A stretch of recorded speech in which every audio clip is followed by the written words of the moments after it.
This video is about 4.1, apply triangle sum properties. First, classifying triangles by sides. The three options you have are scalene, isosceles, equilateral triangles. Scalene triangles are no congruent sides. Isosceles triangle, you have at least two congruent sides, and equilateral triangle, you have three congruent sides. Classifying triangles by angles. You have four options. You have acute triangle with three angles that are less than 90 degrees. You have a right triangle where one angle is 90 degrees or a right angle. You have an obtuse triangle where one obtuse angle where one angle is bigger than 90 degrees. And you have an equiangular triangle with three congruent angles, which means they are both acute angles and they're all 60 degrees. So looking at these five examples, we're going to classify it by its sides or angles. If you have sides given to you, then you classify it by on sides. If it has angles given to you, you'll classify it based on its angles. So 30, 60, and this is 90 degrees. Since there's a 90 degree angle, this is a right triangle. Two sides are marked congruent. Since this is by sides, your choices are scalene, isosceles, equilateral triangle. So this is isosceles.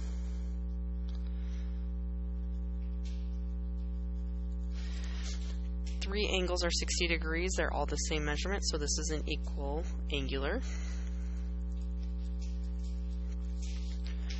Three angles are given. One angle is bigger than 90 degrees, so this is an obtuse triangle. And all three sides are different measurements, so this is a scalene triangle. Once again, if you have sides given to you, you are going to classify it by sides. Scalene, isosceles, or equilateral. If angles are given to you, you'll classify it by its angles. Acute, right, obtuse, and equiangular. The next triangle, when you're looking at it, determine if it's a right triangle or not. Classify triangle ABC by its sides. When you're looking at sides and you can't count the measurements, you have to do the distance formula. So the distance formula, segment AB, starting here, this is 1, 2, 3, 4, 5, and up 1, 2, 3, 4, so this is negative 5, 4.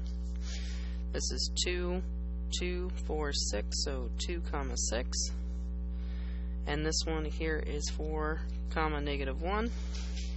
So doing the distance of AB, I'm going to go negative 5 minus 2 squared plus 4 minus 6 squared, negative 7 squared plus negative 2 squared, 49 plus 4 gives me the square root of 53. Looking at another one, let's look at measurement of BC. BC's measurement would be equal to 2 minus 4, so 2 minus 4 squared, plus 6 minus a minus 1, so 6 minus a negative 1 squared, negative 2 squared, plus 7 squared, gives me 4 plus 49, which gives me the square root of 53. Now I do have two lengths that are the same, so I'm at an an isosceles triangle, but I got to rule out an equilateral, so I need to do the distance of AC. AC is equal to the square root of negative 5 minus 4 squared plus 4 minus a minus 1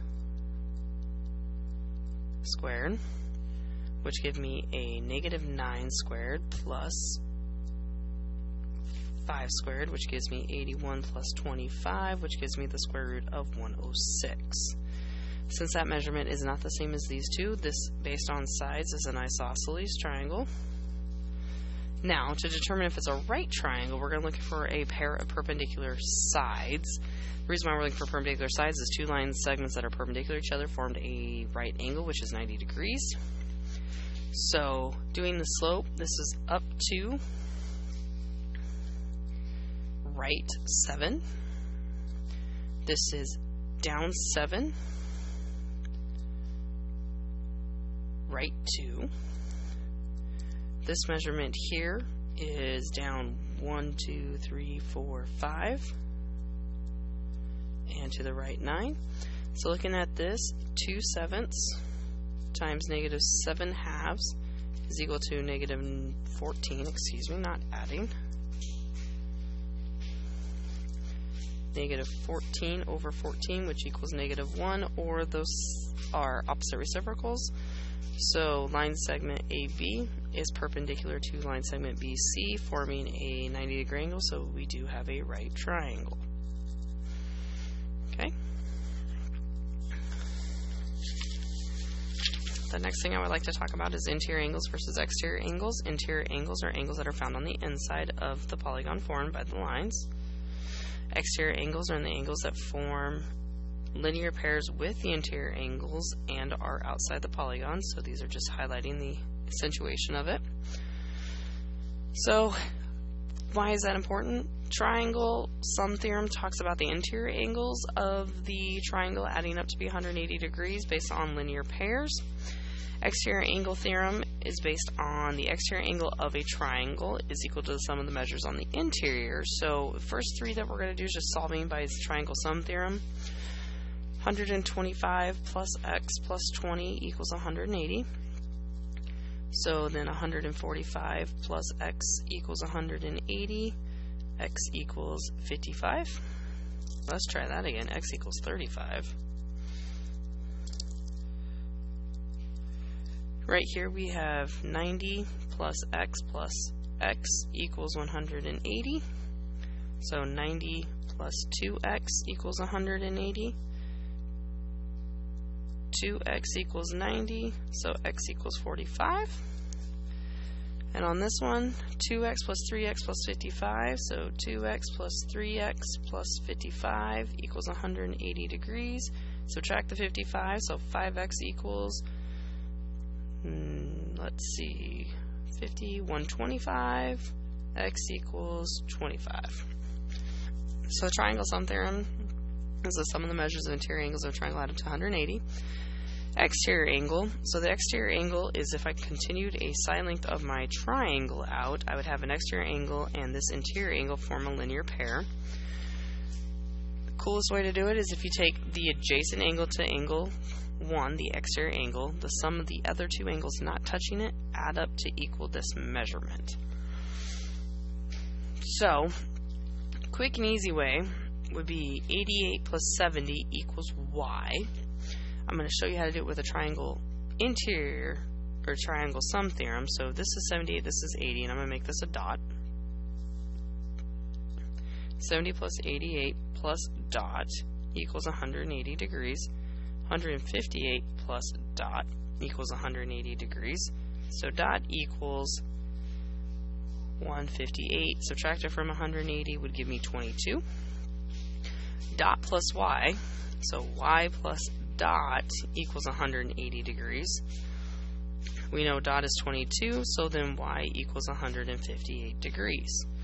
So now with that, if we look at this, this is the same here. These dots are the same, and y and 158 are the same values. So that's how the exterior angle theorem works. So what you do once again is you cover up the adjacent angle. Y equals the sum of these two values, the interior angles that are non-adjacent to the exterior angle. Now why is this important to know? Is because when you have problems like this one that you can't solve, we know this is 80, this is x, and this is dot. You can't find the measurement of these two unknown angles because 80 degrees is all you know. You just know that these two angles add up to be 100. And then dot plus this guy out here, 3x minus 22 equals equal 180 degrees because they're a linear pair. Now, what you can do is once again cover up the adjacent angle. This measure plus this measure added together equal 3x minus 22. So now that I have that, I'm going to add 22 over, get 102, subtract the x over, and I'm going to get 2x, divide by 2 on both sides, and I get 51 equals x. So plug that back in.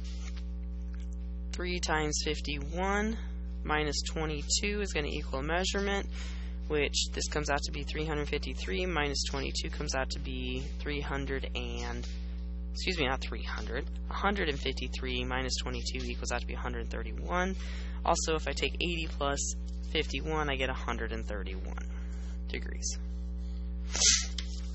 Last but not least, there's a corollary to the theorem. Corollary to a theorem is a statement that can be proven easily using the theorem. Corollary of the triangle sum theorem is an acute angles of a right triangle are always complementary. So the way that works out is if you know the triangle sum theorem is 180 degrees, so the three angles have to be 180. If I take away 90, all I'm left with is 90 degrees of the 180. So angle A and angle B must add up to be 90. So what we can do instead of what we did on this middle problem here and add up all three angles, add them equal to 180, we can instead say, okay, we know this is 90 degrees, so I can just say 35 plus x equals 90 degrees.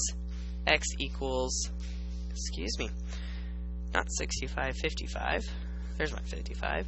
And once again, 2x plus x minus 6 equals 90 degrees using the corollary. Add 6 over, add these, so 3x equals 96, x equals 32. That's chapter 1, or excuse me, section 4.1, and the homework is on the calendar and you'll be able to see it.